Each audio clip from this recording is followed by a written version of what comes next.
Olá pessoal, boa noite.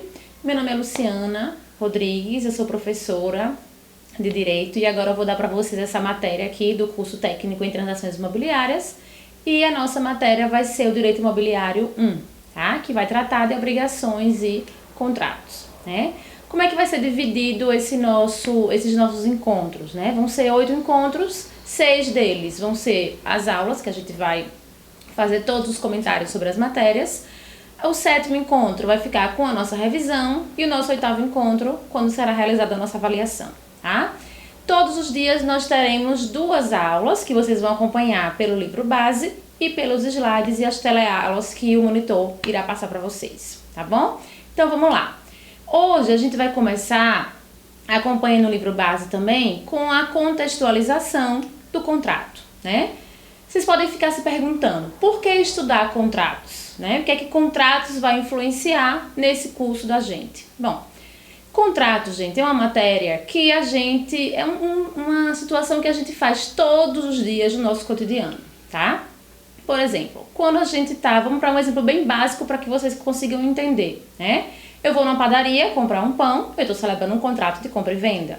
Eu estou no ponto do ônibus, quando eu aceno a mão para que o ônibus parar, eu estou celebrando um contrato, tá? Para o curso da gente, eu vou comprar um imóvel, eu estou celebrando um contrato de compra e venda daquele imóvel, tá? Não necessariamente contratos precisa ser de compra e venda, pode ser uma doação, pode ser um contrato de empréstimo, pode ser um contrato de depósito, tá? Então a gente tem uma locação, então tem várias situações do nosso dia a dia aí que a gente observa e que a gente se utiliza dos contratos. 2 coisas importantes, né? Para iniciar esse estudo de contratos. Como é que é a forma desse contrato? A gente tem a mania de achar que o contrato ele tem que ser escrito. Todo mundo já ouviu falar por aí, eu celebrei um contrato com o João. Assinou o papel? Todo mundo se pergunta isso. Se você não assinou, não tem validade. Não é assim que funciona, tá?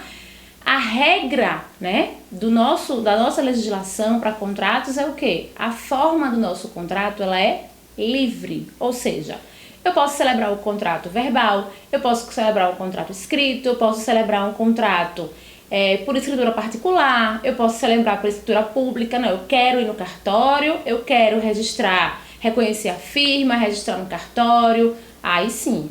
Ou seja, qual é a regra, tá? A regra é que ele é livre e que fica a opção das partes dessa escolha. A gente tem que ter cuidado, e aí vocês devem estar passando na cabeça de vocês, né? No dia a dia de vocês, que vocês vão estar aí vendendo os imóveis e se perguntando, mas o contrato de compra e venda de bem imóvel, a gente é obrigado a ir no cartório e registrar isso. Por quê? Em determinadas situações, né? A lei, ela exige uma forma específica para celebrar o contrato. Ou seja, como é que eu vou saber se esse contrato que eu vou celebrar ele pode ser da maneira que eu quiser, ou obrigatoriamente ele tem que ser por escrito, ou obrigatoriamente ele tem que registrar em cartório? É só ir lá na lei, né? Que lei é essa? A lei que a gente vai se utilizar dela aqui para estudar contratos é o Código Civil, tá? Ela é a lei que rege as situações entre particulares, né? Não tem nada a ver com a administração pública, nada a ver com entes públicos. São situações reguladas entre as pessoas, entre particulares. Então eu vou lá. Tem lá todos os tipos de contratos, né? Um contrato de compra e venda, um contrato de doação, e aí vai ter um artigozinho lá que vai disciplinar. Toda vez que eu for celebrar um contrato de compra e venda de bens imóveis acima de 30 salários mínimos, eu tenho a obrigação de fazer o registro em cartório, tá? Logo, se eu deixo de fazer isso que a lei determina, esse meu contrato ele não vai ter validade, tá bom? Então, tenho dúvida do contrato que eu vou celebrar. Se é para ser escrito, se é para ser verbal, o que é que eu tenho que fazer? Então, eu vou na lei e vou analisar. Se lá não tiver nada, é porque a forma desse contrato ela é verbal, tá? Agora, celebrar contrato, o que é que mais interessa na celebração de um contrato, tá? É o que a gente chama de liberdade de contratar, autonomia de vontade. O que é isso? Liberdade de contratar e autonomia de vontade, tá? As partes, elas têm que querer contratar. Como assim tem que querer contratar? Ninguém pode ser obrigado a celebrar contrato com a outra pessoa, tá? Vamos dar um exemplo. Eu, Luciana, tenho um carro e quero colocar esse carro para vender. Vou lá, coloco minha plaquinha, coloco em um site que quero vender esse veículo e outra pessoa me liga, entra em contato para efetuar a compra desse veículo, tá? Ou seja, os dois querem celebrar um contrato. No contrato de compra e venda acontece o quê? Eu tenho vontade de vender e aí aparece uma outra pessoa que está o quê? Com interesse contraposto ao meu. O que seria esse contraposto?